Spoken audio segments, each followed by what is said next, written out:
screaming, I'm on my mind, on my mind. Grab a cop gun, kinda crazy. She's poison but tasty. Yeah, people say run, don't walk away. She's sweet but a psycho, a little bit psycho. At night she's screaming, I'm on my mind, on my mind. Assalamualaikum warahmatullahi wabarakatuh. Pada praktikum kali ini kita akan membahas tentang simbiosis. Simbiosis adalah hubungan atau interaksi antara dua makhluk hidup yang berbeda. Adapun jenis-jenis dari simbiosis, yang pertama adalah simbiosis mutualisme, komensalisme, parasitisme. Berikut perbedaan dari ketiga jenis simbiosis tersebut. Baiklah, langsung saja saya akan menjelaskan simbiosis yang pertama, yaitu simbiosis mutualisme. Adapun yang dimaksud dengan simbiosis mutualisme adalah hubungan simbiosis antara dua jenis makhluk hidup berbeda yang saling menguntungkan. Hubungan lebah dan bunga kuning liar merupakan contoh simbiosis mutualisme. Simbiosis mutualisme antara lebah dan bunga kuning liar terjadi karena keduanya saling menguntungkan, di mana lebah mendapatkan makanan berupa nektar dan serbuk sari dari bunga kuning liar.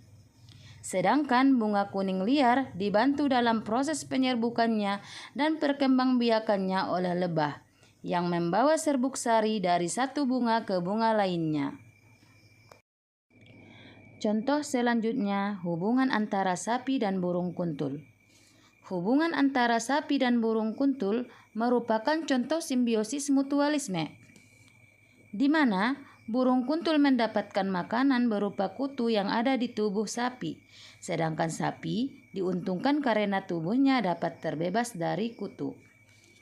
Selain itu, burung kuntul juga sangat bermanfaat untuk petani, karena burung ini dapat membantu petani dalam memberantas hama pertanian seperti walang sangit dan wereng. Burung ini memakan serangga yang selama ini menjadi musuh petani. Setelah kita menjelaskan mengenai simbiosis mutualisme, selanjutnya kita akan membahas tentang simbiosis komensalisme. Adapun yang dimaksud dengan simbiosis komensalisme adalah hubungan antara dua makhluk hidup di mana salah satu pihak diuntungkan dan pihak lainnya tidak diuntungkan maupun dirugikan. Ini adalah salah satu contoh dari simbiosis komensalisme. Hubungan antara telur bekicot yang menempel pada eceng gondok atau genjer disebut dengan simbiosis komensalisme. Dalam simbiosis ini, telur bekicot mendapatkan manfaat berupa tempat yang aman untuk menempel dan berkembang, dan juga supaya terhindar dari predator.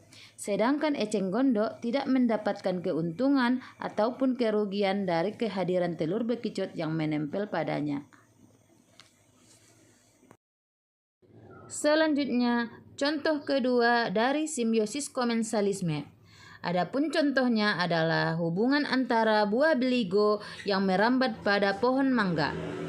Hubungan antara buah beligo yang merambat pada pohon mangga disebut dengan simbiosis komensalisme, di mana buah beligo akan mendapat keuntungan karena memiliki tempat untuk tumbuh dan mendapatkan paparan sinar matahari, serta zat yang dibutuhkan dalam fotosintesis lainnya.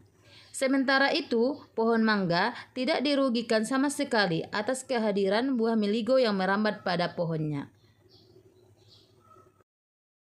Dan selanjutnya kita akan membahas simbiosis terakhir, yaitu simbiosis parasitisme. Adapun yang dikatakan dengan simbiosis parasitisme adalah hubungan timbal balik antara dua makhluk hidup yang satu pihak diuntungkan dan yang pihak lainnya dirugikan. Yang pertama yang ditemukan adalah hubungan antara kutu putih dan pohon jambu. Hubungan antara kutu putih dan pohon jambu adalah simbiosis parasitisme. Kutu putih adalah hama yang menempel pada pohon jambu, yang mana kutu putih akan menghisap dan menyerap getah tanaman yang ditumpanginya, yang menyebabkan pohon jambu berpotensi berpenyakit. Daunnya akan menguning atau rusak, dan pertumbuhannya akan terhambat. Dalam hal ini, kutu putih adalah parasit yang menguntungkan dirinya sendiri, yang mana dia akan mendapatkan keuntungan berupa makanan getah dari pohon jambu. Sedangkan pohon jambu mengalami kerugian akibat kehilangan nutrisi dan dapat berpotensi terkena berbagai penyakit. Contoh simbiosis parasitisme selanjutnya adalah hubungan antara nyamuk dan manusia. Hubungan antara nyamuk dan manusia adalah simbiosis parasitisme, di mana nyamuk mendapatkan keuntungan dengan menghisap darah manusia sebagai sumber makanan dalam memenuhi kebutuhannya. Sementara manusia yang digigit dan dihisap darahnya oleh nyamuk dirugikan karena merasa gatal, bentol-bentol, dan bahkan terinfeksi penyakit seperti demam berdarah dan malaria.